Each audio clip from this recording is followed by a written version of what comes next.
Вітаю, час новин на АТР. Сьогодні 18 березня, п'ятниця. Це 750-й день анексії Криму. Через вибух в квартирі в Криму загинула людина. Вночі в передмісті кримської столиці. В Аграрному стався вибух, який знищив квартиру на першому поверсі п'ятиповерхового будинку. Загинув господар квартири, поранені кілька прохожих. За інформацією поліції, вибух стався через конфлікт. Двоє чоловіків посварилися під час вживання алкогольних напоїв. Один з них почав збиратися додому і відкрив на кухні газ. В результаті стався вибух і загоряння. Відразу після вибуху частина мешканців будинку була евакуйована. Зараз 60 квартир багатоповерхівки повністю відключені від газопостачання.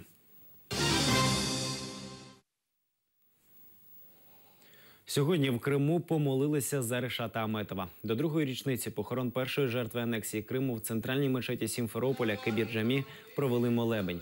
Решат Аметов з 3 березня 2014 року вийшов на одиночний мовчазний пікет до будівлі Ради міністрів Криму. Того ж дня його викрали, а 15 березня тіло Аметова зі слідами тортур було знайдено в лісі Білогорського району Криму. У Решата Аметова залишилися вдова і 3 малолітніх дітей. Винних у його смерті досі не знайшли. Решата Аметова посмертно нагородили орденом Народних героїв України.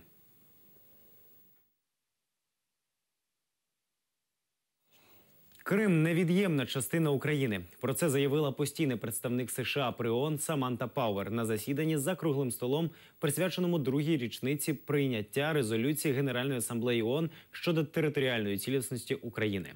Так само анексію Криму засудили постійні представники при ООН Франції, Німеччини, Польщі, Європейського Союзу, Азербайджану, Грузії та Молдови. Україну представляють лідер кримськотатарського народу Мустафа Джемілєв і заступник міністра закордонних справ України Сергій Кислиця.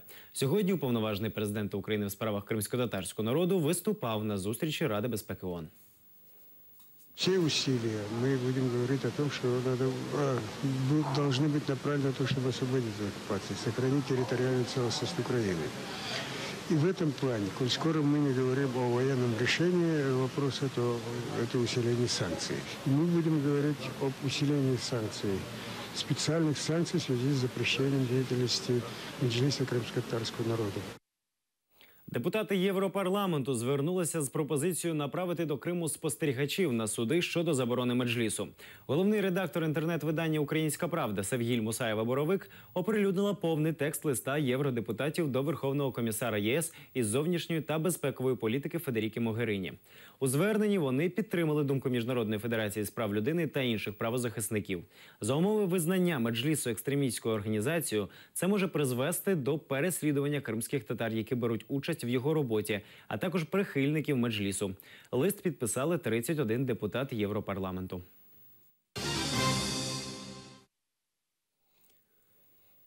Лідери ЄС зібралися на другий день саміту у Брюсселі, де сподіваються остаточно узгодити текст угоди з Туреччиною щодо міграції. За стримання потоку біженців Анкара хоче отримати від Євросоюзу додаткові 3 мільярди євро, безвізовий режим для своїх громадян з липня та пришвидшення переговорів про вступ до ЄС. Отношения Турции с Евросоюзом и будущее членства нашей страны в ЕС очень важны не только для ЕС и Турции, но и для всех международных дел. Мы продолжаем работать здесь, в Брюсселе, как и на предыдущих встречах в верхах, над гуманитарной проблемой. Для нас, для Турции, вопрос беженцев – это не предмет торга, а вопрос ценностей, гуманитарных ценностей, а также европейских ценностей.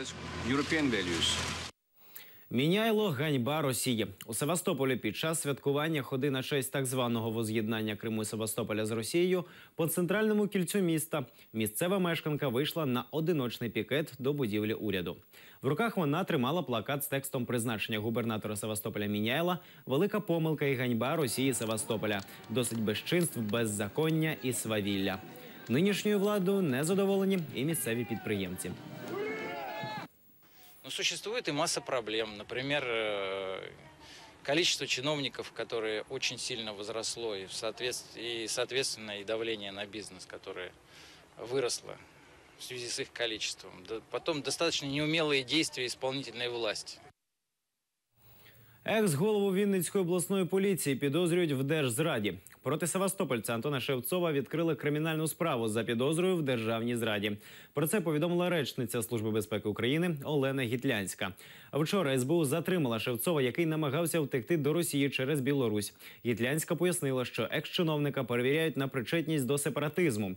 У кінці лютого користувачі соцмереж розповсюдили відео, де він брав участь в параді перемоги 9 травня 2014 року в анексованому Севастополі. Да. А впереди знамя несет еще один. А вот знамя несет тоже правнук.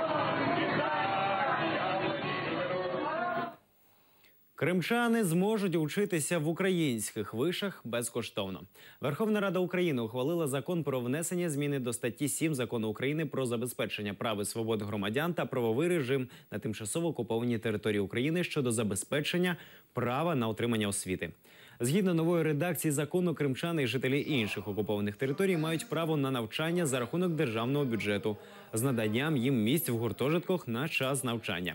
За проголосувало 228 народних депутатів. Закон набуде чинності після того, як його підпише президент України.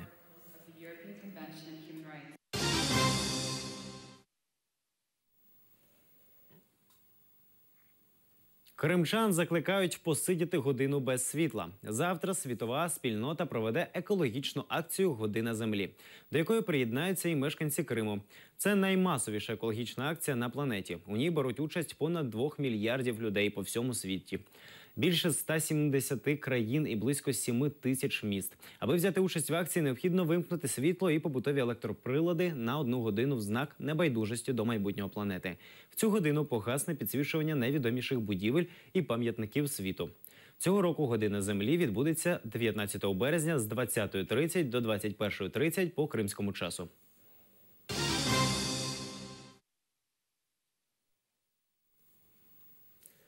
Помер колишній міністр закордонних справ Німеччини Гідо Вестервелле. 54-річний політик помер в університетській клініці Кьольна від ускладнень після лікування лейкемії. З 2001 по 2011 рік він був головою Вільної демократичної партії. З 2009 по 2013 роки очолював Міністерство закордонних справ Німеччини. Також Вестервелле виступав на Євромайдані в Києві на підтримку Революції Гідності.